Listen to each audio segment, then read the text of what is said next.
think it was several weeks ago when it started. The electronics in my house started flickering and went off at first. It was just a minor annoyance. I'd be on the internet and the computer would turn off. Or I'd be cooking something and the oven would turn off halfway through. I called an electrician who said that everything was fine.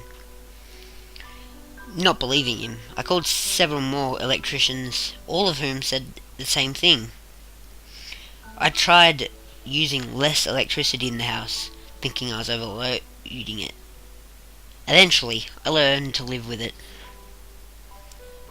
What sparked my attention was when my co-workers began to complain of the same thing.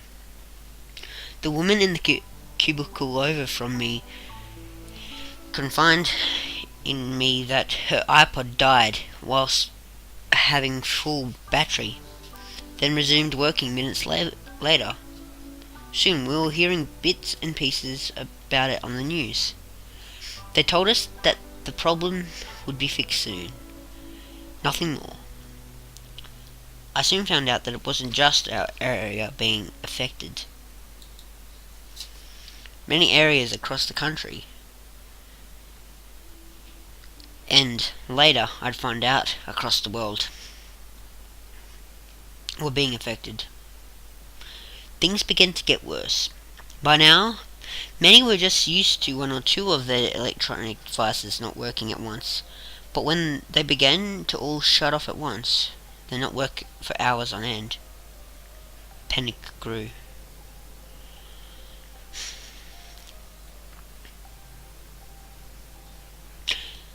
There was no explanation. The media couldn't tell us why, the electricians couldn't tell us why.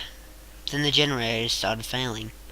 Most schools and office buildings, and even some private homes, had generators for when the electricity goes out. The generators were working just fine, and then, like their electronic relatives, began not to work. Children had to go to school in complete darkness on some days. I even remember having to navigate my way through an office building with a flashlight before the flashlight stopped working. Of course, when the lights stopped turning back on, people began to panic. No matter what was done, some homes were completely left in the dark. Once again, panic set in. Without any media access, people were quite literally in the dark about things. And then the madness started. People started screaming that they were hearing or seeing things. The woman in the cubicle over from mine had a manic episode. I assumed that it was fairly bad because she stapled her own eyelids shut. Or so I heard. Since by then our building had completely lost power, society began to break. Electronics kept our society in touch, in the light, and entertained. Without these, we weren't seeing what was happening in the world. I stopped going to work. Nobody was going anywhere anymore. People were staying at home, stockpiling food and survival accessories, taking care of their loved ones who were suffering from delusions. The only time where there was light now was day. I saw a man collapse on my lawn. I rushed out to help him, but as soon as I got near him, he started screaming and clawing at the air. "Oh God, the lights! We need the lights! Turn them back on, please!" I was afraid to approach him.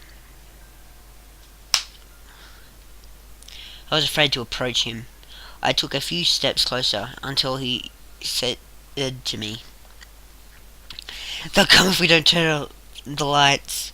Come for us all, men, women, children." I felt my hair stand up on end. I'm a rational, church-going man, but the way this man was screaming, the way his eyes looked, I felt that he might not just be suffering from delusion. I would have asked the man for more, but he collapsed, his heart giving way to another attack. He lay in the light of my lawn. I didn't want to leave him there, but I couldn't call the police. I'd never seen his face in this neighbourhood before. I ended up dragging him to the police station across town, even though I knew that the cops wouldn't be there. By the time I made my way back, the sun was setting. Its yellow and orange was stretching over the sky as night approached. I felt a chill run down my spine. I rushed to my house, slamming the door shut behind me. An hour later, I was almost drifting off to sleep.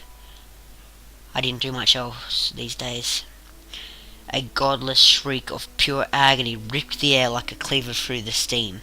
A blood-curdling scream coming from a few houses over. I shot up in bed and bolted to the house. A few others joined me and waited to see what was wrong. However, no one came to the door, and nobody cried for help again. One of the men who had come to help decided to check it out. He bursted down the door and disappeared into the darkness inside. A few moments later, we heard his scream.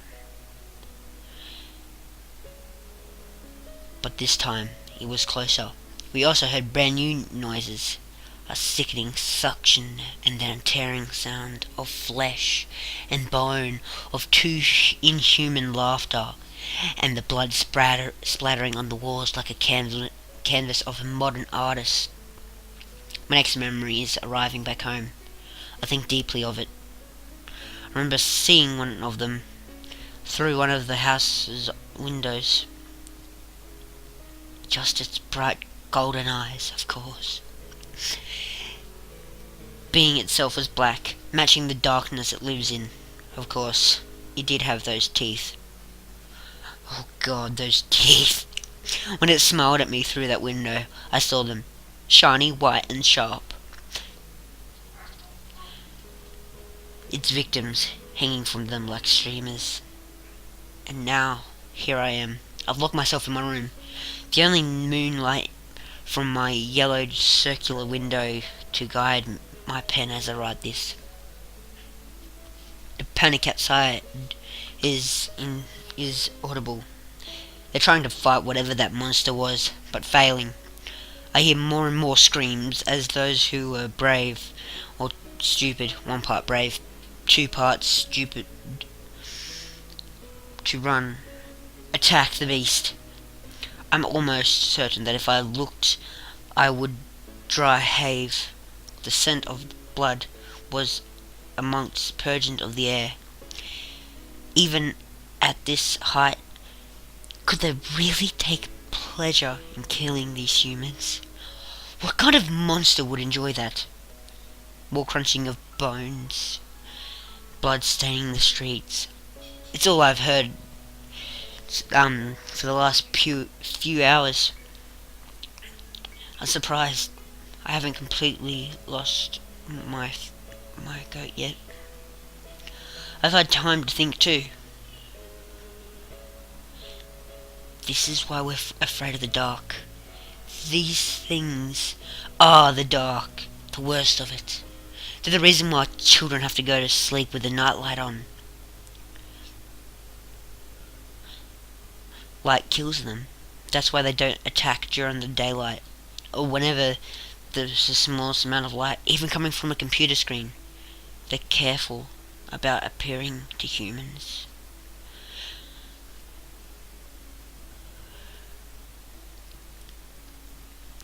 When it's not meat time, of course, but now I know why everyone's afraid of the dark when they're a kid. I remember now seeing one of them at the corner of my eye when I was 5 years old. Mother told me that I was just seeing things, that it wasn't real, that it didn't exist. If I can hold out for a few more hours, daylight will come. Maybe help will come. But they won't be able to attack me. I'll be safe. But that probably won't happen, since I can hear them downstairs now. I can hear them as they run through the rooms searching for their next game, next kill, next feast. They're knocking over the doors and tables and chairs, tearing up the walls. They're coming for me, and that deadbolt locked door isn't going to hold them off. I'm going to suffer the same fate as those people in the streets. The quiet thud of my pen dropping on my bed jolts me upright. I toss the padded paper aside, grabbing onto the chef's knife that I had taken upstairs with me. I wait. I can hear their claws scraping at the door, tapping the doorknob, receiving a pleasant, chilling noise, like when you hit a spoon in a pan together. I can hear another two-toned giggle. One as pleasant and as innocent as that of a child, the other as dark, as sinister as the devil himself. I gripped the knife that I had stolen from the kitchen on my way up, clutching it with a false sense of courage. I know this won't do anything, more than the guns in the street did. Absolutely nothing. My knuckles are white.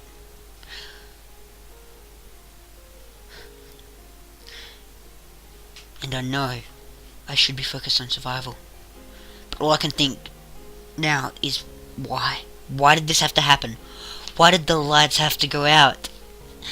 Was it just our time for us to go?